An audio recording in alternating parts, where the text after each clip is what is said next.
Welcome back to Sunrise Daily. Well, yes, we'll just focus now on this Illubirin, some other matters which did, take the front burners in the news in Lagos. We're joined now by Mr. Toyin Ayinde, who is the Commissioner for Physical Planning and Urban Development in Lagos. Thank you for coming on this morning. Good morning. Thank you. Well, yes, indeed. I've seen some of this document about that low-cost housing estate in Illubirin. Is this still a thorny issue at the moment?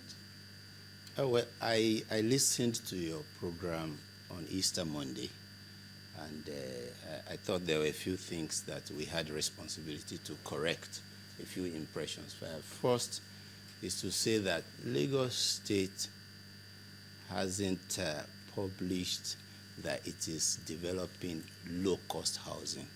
Because indeed, there's no low-cost cement, there's no low-cost iron rod, there's no low-cost building material. Therefore, what we have said is that we are embarking on affordable housing.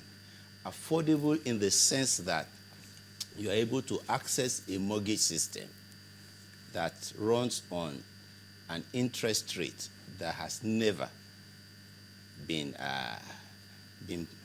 presented to stakeholders before. So first to note that. Secondly is that we are building under high tension cable. So before you come to that part, yes. You said affordable. Yes. Affordable for who? For which class of people? Affordable for various classes of people, because the houses range from 3.5 million to about 15 million, depending on the location. The 16 million, because he said 16. Some could be about 16 million. It depends on where you are located. For example, in Bagada, the houses in Bagada are being built on pile foundations because of the terrain. So you can't build on pile foundation and put the same cost with that is being built in Agboa on a relatively firm ground. So let's make that difference. What we're looking to get is the maximum price, because you said from 3.5 million to 15, so we assumed that was the ceiling, but it's like it could be bigger. There are also different housing types. There are also different housing types. So talk about the one in I said the Illubirin one, isn't it? Yes. Where the Illubirin, we haven't even come up with the costs, because Illubirin is a new project. We haven't come up with the cost, but it's a different model from the rest, because right now our Lagos Homes model is a 4-floor model, ground and 3 suspended floors. But this is a 7-floor project, ground and 6 suspended floors. So it's different from them. You were going to talk about the right of... So I was going to talk about the right of way for high tension cables. Over the last few weeks, we've been publishing in the newspapers the right of ways that are required for roads, for pipelines, and for high tension cables.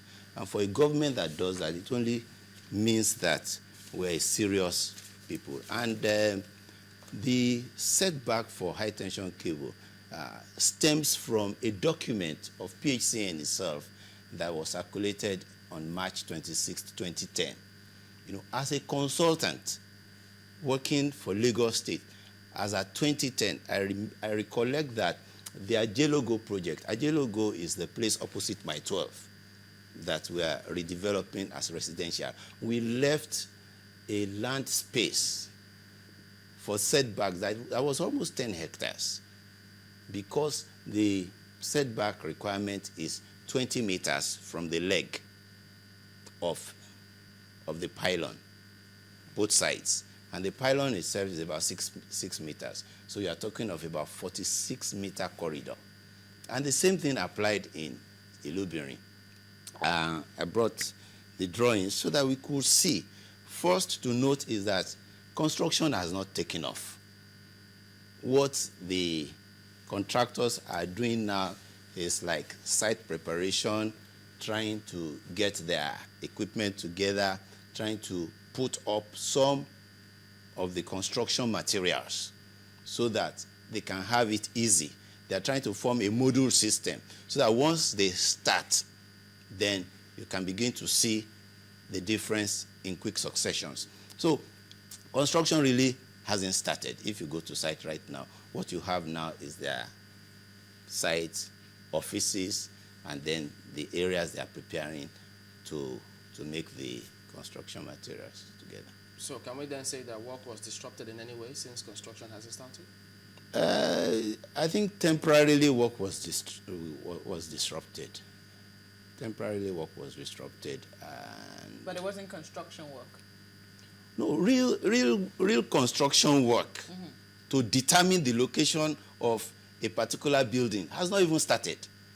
So to conclude that there's construction under high tension cable, I think is a bit mischievous. Well, Mr. Ayinde, the thing is, you know, to the ordinary eye, to the average passerby, you definitely will see high tension cables when you do pass by that project.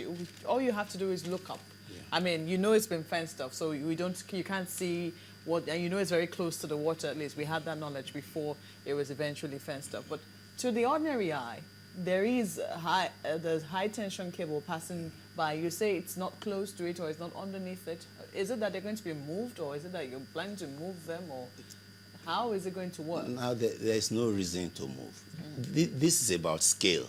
Okay. So it depends on where you are looking from. Okay. Because if you were on the clover leaf, where you are above the ground itself, you will probably have a clearer picture. There's a high tension cable, and it has its own corridor. For that grade of high tension cable, it's 46-meter corridor, 20 meters each from the leg to the right and to the left. So that is already in place. That is factored into the project. That has already been factored. So it's not part of the area that will be developed. Okay. So there is no movement. I'll give you an example of where we moved. Where we have the Ilupeju Lagos homes, where we had a constraint of the high tension cable. So we paid, Lagos State government paid PHCN to move the high tension cable because we know the effect. That was before the building started or after? Before, because it was already part of the planning. We saw it there, and we knew we were going to move it. So if you go there now, it's been moved. What we would have appreciated is a picture, because I'm sure a lot of people will be concerned. First of all, the piece of land is not exactly very big. We do know that there was plenty of sand filling of that, but reclamation of It's land. about 15 hectares. Yeah. That's a big parcel of land. Well, I don't know, if it's the same piece of land, because, I mean, I think to the ordinary eye or to the average person passing by, you don't have the luxury of stopping and going to go and see what's happening there. What you do is when you're driving or, in a vehicle, you're just looking on the other side and you're wondering what's going on here. There had been some reclamation of land, at some point. You don't know how big the portion of land is. At some point you look up, you see electricity, you're wondering what exactly is happening here.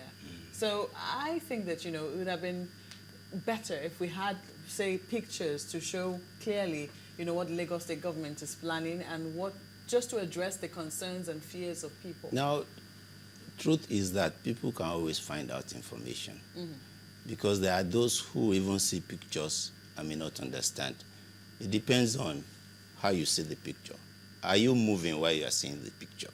Because if you are in motion, you might not grasp the whole of the message the picture is sending. But our offices are open. We run an open government where you can find out what is happening. And the eye of a minister, beg your pardon to say, is not an ordinary eye. It's an eye that also has some intelligence. It's also an eye that knows about process, where you can find out what is happening, especially somebody who has been part of a past government in Lagos State.